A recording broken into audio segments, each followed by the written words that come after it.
Willkommen, bienvenue, welcome to the second in this new year of Modern Sales Meltdown with David Chernick and myself, Gareth Wax. And we talk about issues that face salesmen, sales teams, and companies trying to sell on a daily basis. Today is, I would say, a topic that gets a lot of people hot under the collar. AI. It shouldn't. You shouldn't let it annoy you too much. Well, it's not. It's annoying. It's AI lead gen. We were just discussing it before we came on there. Shit, mate. It's just terrible. But it's here. I know. It's. But you can't ignore it. It's here. Have you ever seen a mate using it? Like actually somebody that you know using it? Like been on the receiving end of your mates AI spam? No. I have I've received it, and as soon as I realize what it is, unless I'm really interested, I click off. Yeah. I don't. Should we just define some of these terms here? Spam, because I'll tell you what happens to me every so often, because I'm kind of in the business, right? I'm in the industry, the broad sales and marketing industry. So occasionally I'll just write something back when I've received this spam in my inbox. No spam, or please don't spam me, Jessica, if that's their name. That was one of more recent ones. And boy, do they get defensive, because then the human comes on. They're like, spam. It's not spam. Yeah, but so definition of spam. I think really, I think this is pretty much the definition of spam. It's either unsolicited or irrelevant marketing, lead generation messaging, usually at volume. It's not usually irrelevant. It might have a great deal of relevance in it, but because it's come out as all homogeneous and all looking the same, you don't have the spoons to even look at it. And I mean, what I do is, if I know it's spam, I send them by return a link to YouTube video of spam by Monty Python. So why do you do that? Because it's only a robot that's messaged you. No, it won't be a robot. What it will be is part of something like Dripify or whatever it is. Mm-hmm. And as soon as you do that, it interrupt the flow, it will send them a message, so they will see it. Okay, so they will see it. They'll get it as a piece of data. No, there won't be a piece of data. It'll be a message in your inbox. So and so has replied to you. Okay, they get all excited. Well, probably do, and then when they realize that the reply is someone saying, this is just pure spam, then they get defensive. Yes, right. So as these things have been built into CRMs and into lead generation software and, some of the apps themselves, really, what it's meant is that we're just getting more and more spam. I mean, spam just keeps going up, does it not? Or is it just always at the same level, but then spammers just jump onto the latest technology bandwagon? Spam is relative to whatever is in the zeitgeist. Okay. So to use a topic I was talking to you about, if in the zeitgeist it's all about new battery technology for solar, and you have solar, then you're going to get a lot of spam about that. Yeah. If you are an owner of a Tesla, and there is new change to electric car technology, you're going to get a lot of spam about that. It's all relative to the zeitgeist. It wouldn't be so bad if the actual spam was better. I mean, one of the characteristics, this isn't a defining feature of spam, but this is a characteristic of spam, is that the messages are just shit. It's almost reminds me of when you used to walk into a car showroom and the first question that the dealer would ask you is, what football team do you support? Like trying to force some sort of contrive a connection. What are you doing to your moustache, man? Nothing. So the messages that come in will be, we love what you do. We love what you're posting about. I've started posting on LinkedIn I don't know if you've noticed, but since yes, a couple. I was impressed. With the help of a great friend of mine and amazing marketer, Al Tepper. So of course, now the spam bots have cottoned on. I love what you wrote in your posts. Can we have a chat? Are you interested in such and such a thing? Now, they never read it. The trouble is, if I was ever to reply back saying you never read it, as you say, the originator of that spam is going to get the notification on their spam system, and they'll go, oh, and they'll have a quick read of the last couple of posts. My posts aren't wrong. And they'll go, I did read it, and it's talking all about this, that, and the other, which I'm really interested in, and makes you a perfect client for my amazing LinkedIn marketing spam software service. Spam software. Yeah, and that is one of the most common things they're selling. They're selling the very product they're using to spam you. Yeah. So, of course, if you are the kind of person that will respond, you will end up believing that it is a successful tool for generating leads. Now, is it a successful tool? I don't know, because the only data you'll get is from the spammers. But anecdotally, the number of people who I end up speaking to about conversions, who want my help converting leads into actual paying customers, most of them have tried these things already. More than half of them have tried these things, and they've ended up with a wad of data that is it's just shit. You've got to still bear in mind that if they are being lawful, these spam kits, which they usually are if it's one of the well-known brands, in fact, I'm sure they all are, you are spamming people who have inadvertently, accidentally ticked the box that says, yes, please send me marketing material from other providers. Now, who does that? I mean, if you really think that your customer base is one made up of people who want to be on the receiving end of marketing, I'm sorry, it's just not true, which is why you have to send out millions of the things. That is why you have to send out millions of things, because they're shit.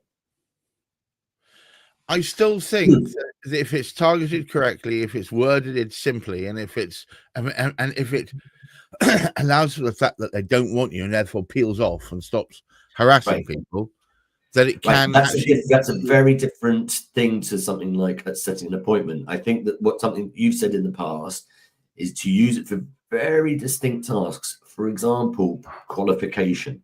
Yeah. Pre-qual is essential, especially when you're calling. And if you're going to have a human caller, and the human caller is calling non-pre-qualled data, they're going to get very disillusioned very quickly, and also it's going to affect the way in which they do the calling.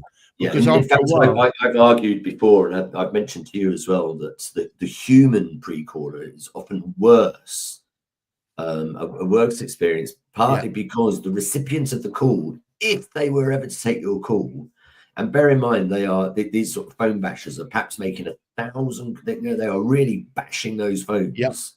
They'll make 1,000 calls in a week, and they might get through to 10 people. It's soul destroying. They cannot sustain it. And then on the odd occasion when they get through, they're going to be met by somebody who is going to pity them for having to do it. That's no way. I mean, you're not really going to get anything out of somebody to get through to. And then somebody like me will see the results of this, a small list of people who had responded, again, inadvertently to the sales call, to this pre-qualification call. And they're not qualified generally. They're not interested generally. And you've, decimated thousands of data points in order to get them.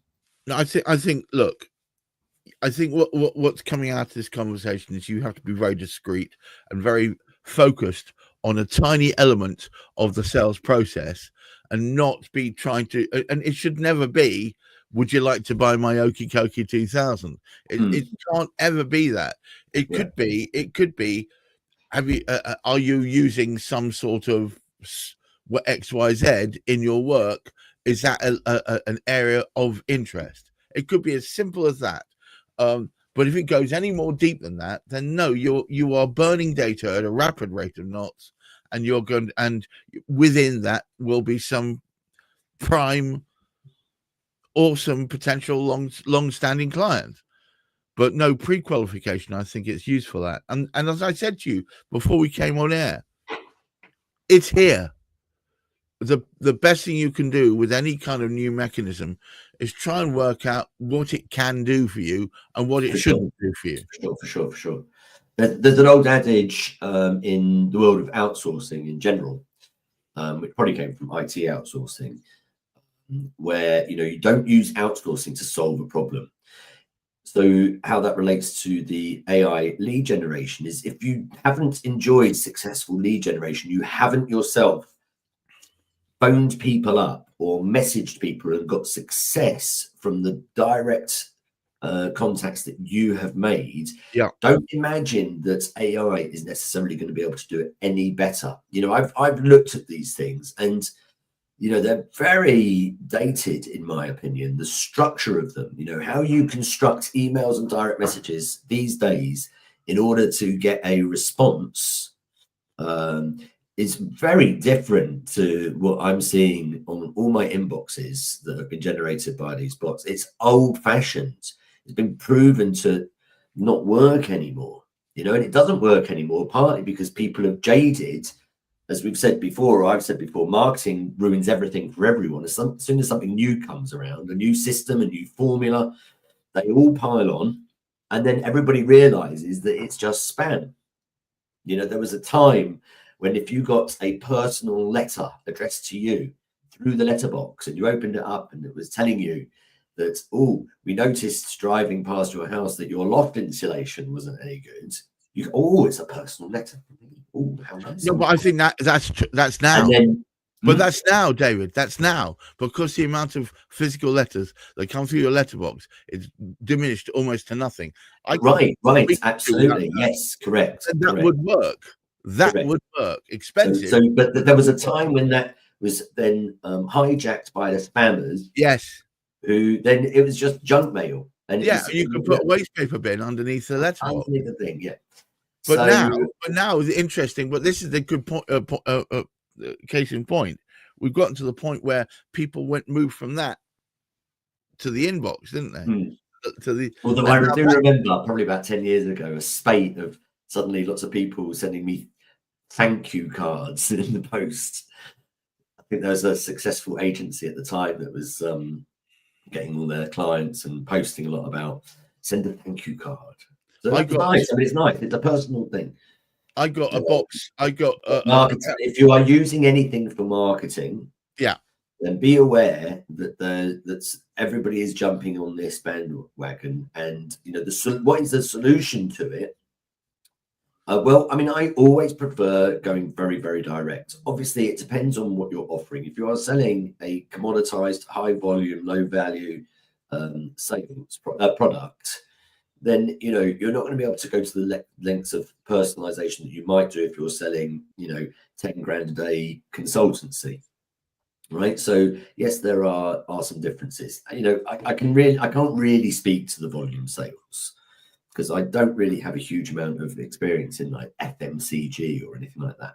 I'm sure it's very different there, but I can certainly say that for business services, we want to be way more direct. It is not that difficult. I've got a client that was doing a campaign for golf clubs.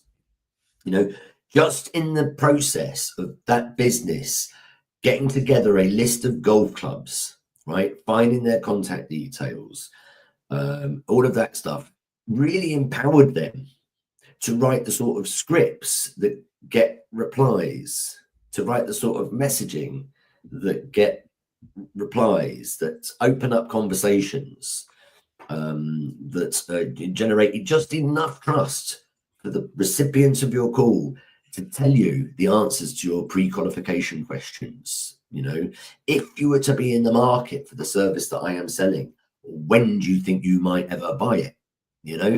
Brilliant. I've got an estimated order date, and it could be in a month, it could be a year, it could be 10, who knows? But that is something that's adding to your pipeline. Yeah. So Yeah. I think if we summarize, I would say AI is here, and there are areas of the sales funnel it can play a part in. But if you're doing anything which is high worth consultancy, soft stuff, where you're not selling them widgets, then you need the human touch, and you need human focused sales effort. Yes, and so just to your point earlier on, yes, and use AI for doing some of the discrete components of that work. I mean, you can get AI to do a lot of your desk research for you. Yeah, you can get AI to sort of consolidate what you've learned into your research into the main points that you think that this audience are going to be turned on by. You know, you can do it for that. Those are discrete tasks. You can use AI to do that pre-qualification questionnaire.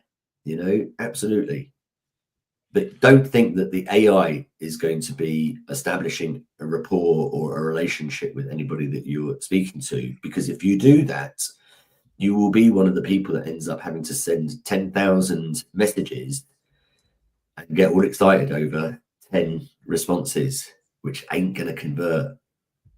Well, you know, if we might have to have Sarah Connor on speed dial, on Skynet, get your data.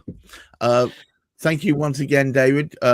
Great topic. If you guys find this either irritates you or inflames you or amuses you, please do get in touch. But until next time we talk, this has been David and Gareth talking the modern sales meltdown. Have a great week.